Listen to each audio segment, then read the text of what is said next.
USC football players hear from Governor Newsom about the possibility of playing Pac-12 football this fall. And President Trump gets a strong negative reaction in a new poll from USC DORNSIFE. But Joe Biden doesn't have an edge in every category. A documentary film by a USC student is among the winners of the 2020 Student Academy Awards. We'll speak with two of this year's winners. Annenberg TV News is next. Live from USC, you're watching Annenberg TV News. I want to make this crystal clear. Nothing in the state guidelines deny the ability for the Pac-12 to resume. Quite the contrary. That has been a misrepresentation of the facts. California Governor Gavin Newsom shut down reports that California restricted colleges from playing football. Good evening. I'm Olivia Novato. And I'm Evan Fallstrup. Our sports anchor Maddie Gannon has more on what the governor had to say about Pac-12. Today, Governor Newsom addressed how Pac-12 football could safely resume practices while adhering to state guidelines. Basketball, cohorting of up to 12, maybe a little easier than football up to 12, but offensive teams, defensive teams are able to coordinate and practice and the like. Newsom's comments come a day after USC football players sent him a letter saying California's COVID-19 restrictions prevent them from practicing and competing. The letter said, quote, "We cannot practice in groups larger than 12. We cannot gather as a team, and we cannot utilize any of our indoor facilities." USC quarterback Keaton Slovis and wide receiver Amon-Ra St. Brown were scheduled to address the media this afternoon, but the meeting was canceled following the governor's announcement. USC Athletics said they will not comment until they get more clarity on the developments. Meanwhile, the Big Ten today announced they will resume the 2020 football season on October 23rd. Michigan defensive back DJ Turner said the conference rules will encourage players to stay safe. They said that the ways that they have to do with the rapid test and everyone has to get tested, they said if you test positive, you have to sit out for 21 days. So that's big. So, people not really going to be trying to go out and stuff like that. An October 23rd start date means the Big Ten will be eligible to compete in the college football playoffs. Stay tuned for a discussion later in the show on what this could mean for a return of Pac-12 football. Turning to politics now, a new DORNSIFE poll reveals who registered voters trust the most to handle what matters the most. Jobs and the economy are the most important issues to voters. Trump leads on these issues by 4 points. Biden takes the lead on the next top 8 issues. He's strongest on uniting and healing of racial divisions and climate change.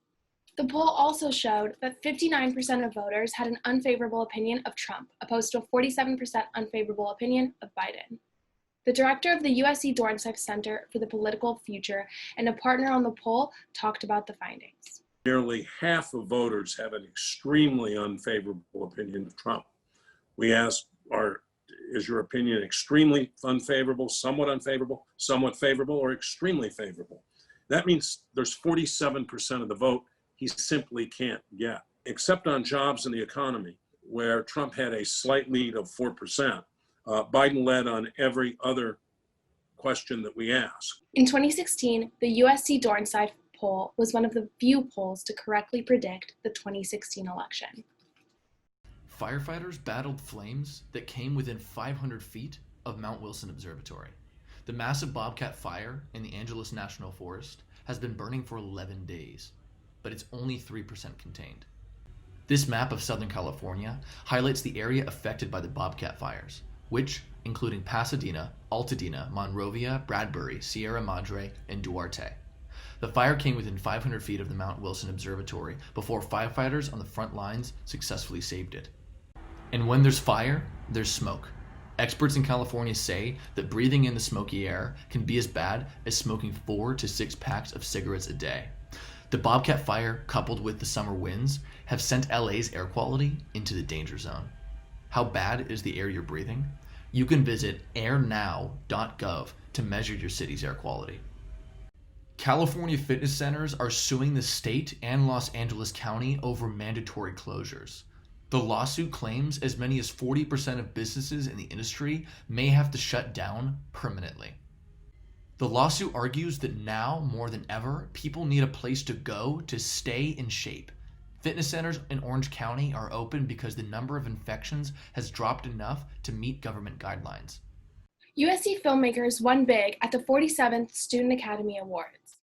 will show that my client was not the leader.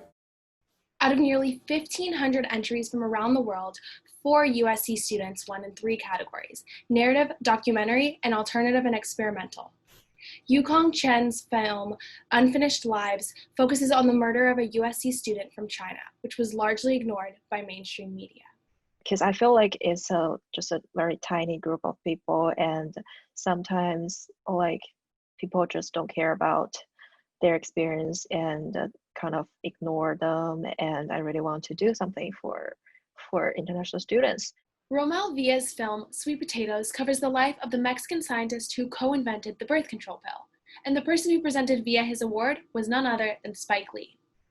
It was an honor. It's a true honor to both obviously here to be a winner of this prestigious award, but to hear it from one of my favorite directors like ever is priceless. A virtual Academy Awards ceremony will take place on October 21st. All winning films automatically qualify for the 2020 Oscars in the animated and live-action short film and the documentary short subject categories. Time now to toss it back to sports with Maddie and Nevaeh. I'm Maddie Gannon, joined by Nevaeh Spivey. Today, the Big Ten announced they are returning to football at the end of October. Nevaeh, do you think this announcement puts pressure on the Pac-12 to return to football? Yes, Maddie, I definitely think this puts pressure on the Pac-12 to return back to football, because if the Big Ten can come up with safety measures for players to play safely, then the Pac-12 should be able to do the same. I agree, it definitely puts pressure on the Pac-12, but I don't think either conference can be confident that these safety measures are going to ensure a safe college football season. I agree, Maddie.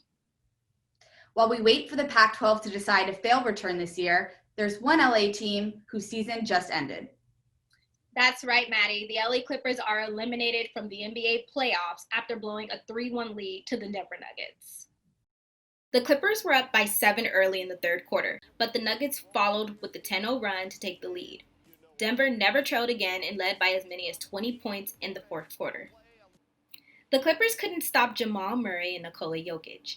Jokic had 16 points, 22 rebounds, and 13 assists, and Murray had 40 points. The Nuggets are the first team ever to come back from being down 3-1 twice in the same playoffs. For LA, Kawhi Leonard only had 14 points, 6 rebounds, and 6 assists, while Paul George had 10 points, 4 rebounds, and 2 assists. Neither scored in the fourth quarter. Execution down the stretch, guys knowing exactly where they need to be. In crunch time or in situations where we can't put the ball in the hole. And, those are the big things. That's what, championship teams have. The Clippers have never made it to a Western Conference Finals in their 50-year history. The Nuggets will play the Lakers in the Western Conference Finals for Game 1 on Friday. Now, let's send it back to news. USC announced Monday that the school will continue online-only instruction throughout the end of the fall semester. The dental clinic on campus is operating at 50% capacity, which means students at the School of Dentistry are seeing patients in person.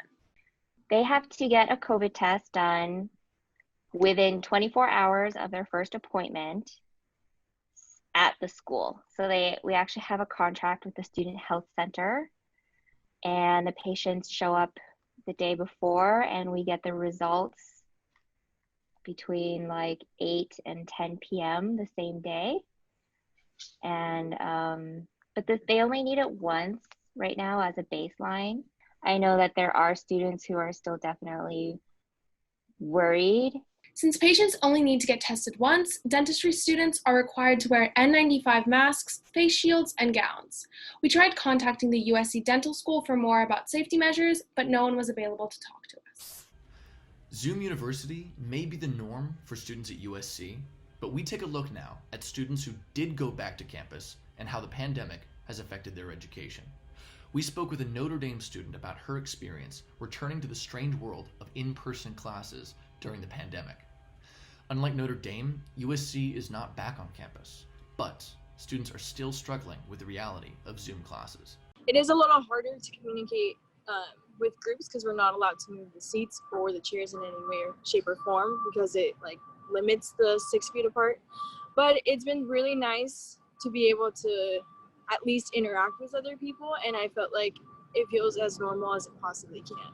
It's all the friends that you're not seeing right now are the friends that like kind of add to your mental health in a good way. And I think that's something that Zoom's not doing that, but it's kind of like taking online classes takes away that circle of people that you don't see anymore. And I think that affects my mental health more than necessarily like the class itself. It's just like not seeing people in a normal way anymore, for sure.